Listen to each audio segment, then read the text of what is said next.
Greetings, members, one and all of the Salivation Nation. Silver falls below $24 an ounce. Is this the dip before the climb? Let's explore!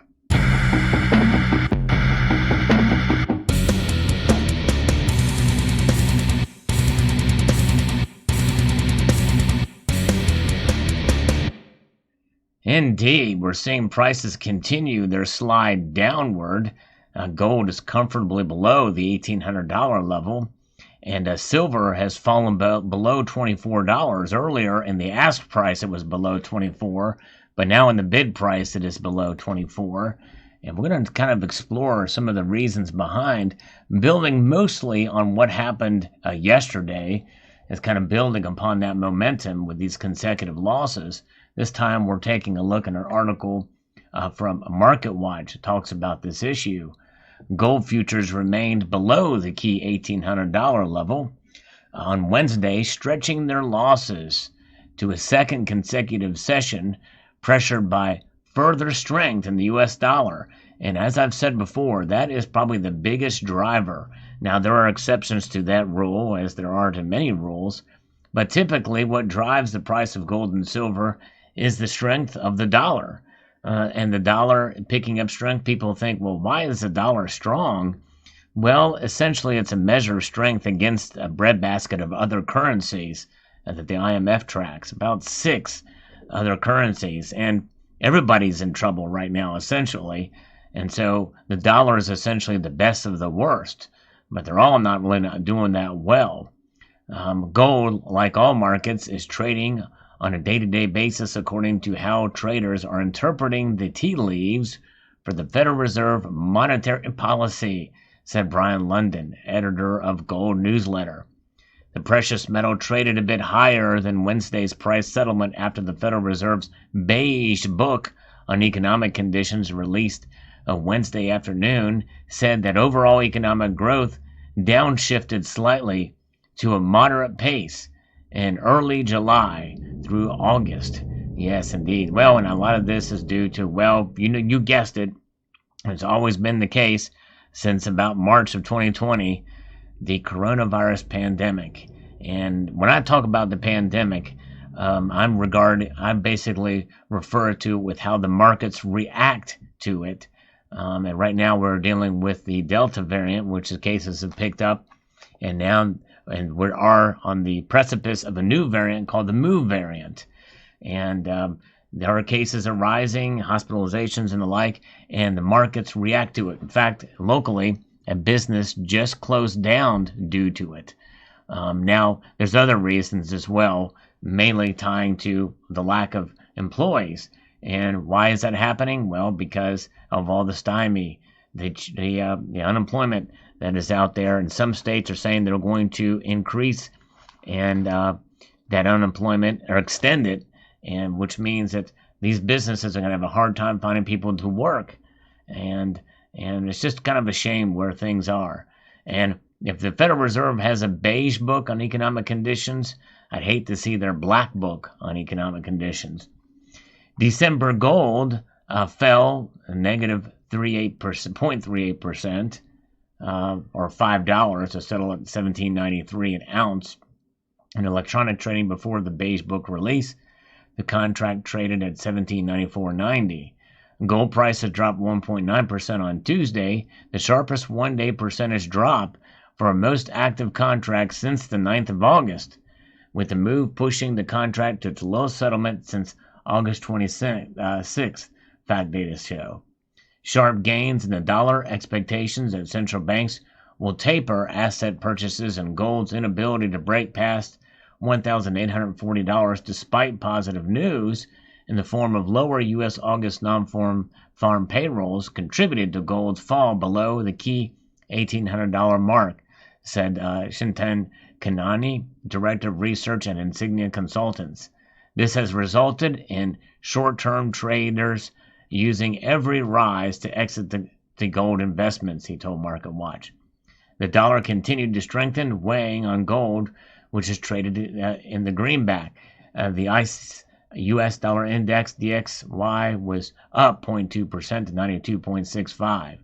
Trading for gold has come against the backdrop of concerns about the Delta variant, as I mentioned before, and that has support price moves and uncertainty about the Fed's monetary policy plans as the labor market recovery looks uneven. Well, I'm telling you, this move variant is right around the corner, and there's already been an announcement of a press conference that Joe Biden is going to announce a 6-point plan to fight the coronavirus. And more than likely, that's going to involve some draconian measures, which means that we could see more shutdowns and more things that are going to, I guess, stifle the economy even further in their, quote, attempt to fight this pandemic.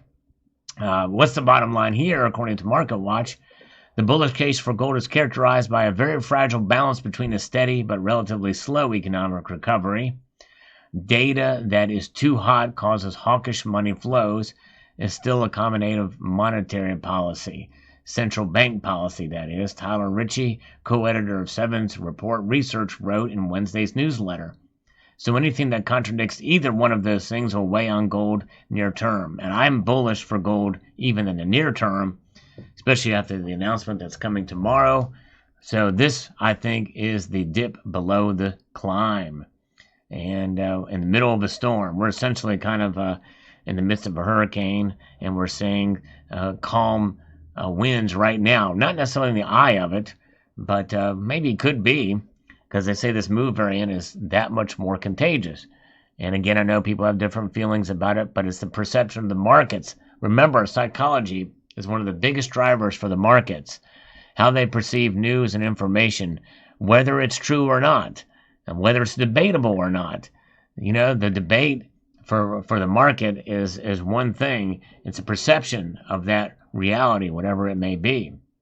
Weakness in benchmark bond yields, which can compete for haven flows against the yellow metal, failed to provide much support for gold. The 10-year Treasury was up 1.345%, with yielding 1.34% compared with around 1.37% on Tuesday. Despite declines on riskier assets, gold has been unable to benefit from the current short-term risk-off climate, wrote Pierre Veyret, technical analyst at Active Trades, in a Wednesday note. Investors may want to wait for further signs of any economic slowdown before taking the decision to increase their exposures to safe havens, the analyst wrote. So that's interesting advice. So investors may want to wait for further signs of economic slowdown.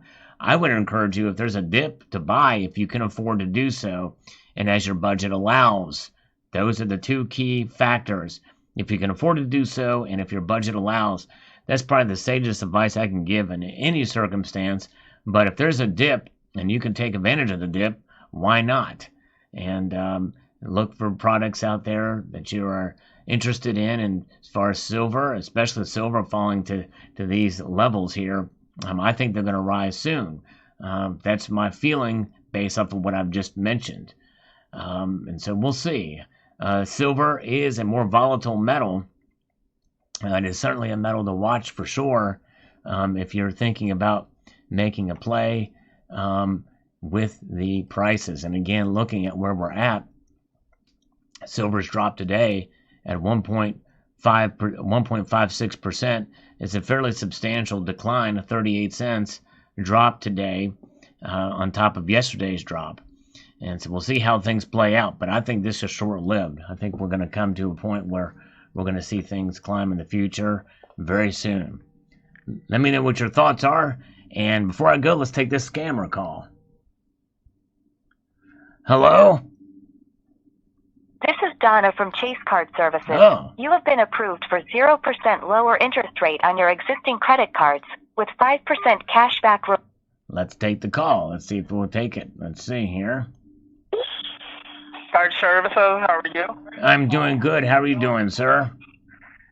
I'm great. I see that you are responding to get lower interest rate on your credit cards. That's exactly right. I am. So I want you to verify me the expiration date. When does the card expires? Okay, all right. Usually you ask me some other questions, but I have to get my card. Can you hold on a second while I get the card? Sure. Okay, just please be on hold. I'll be right back.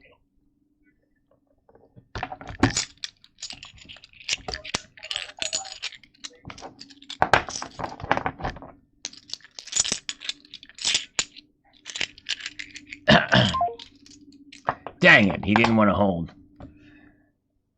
Anyways, a multitude of gratitude to you all for taking the time to watch, and I want to encourage you to please rate, share, comment, and subscribe.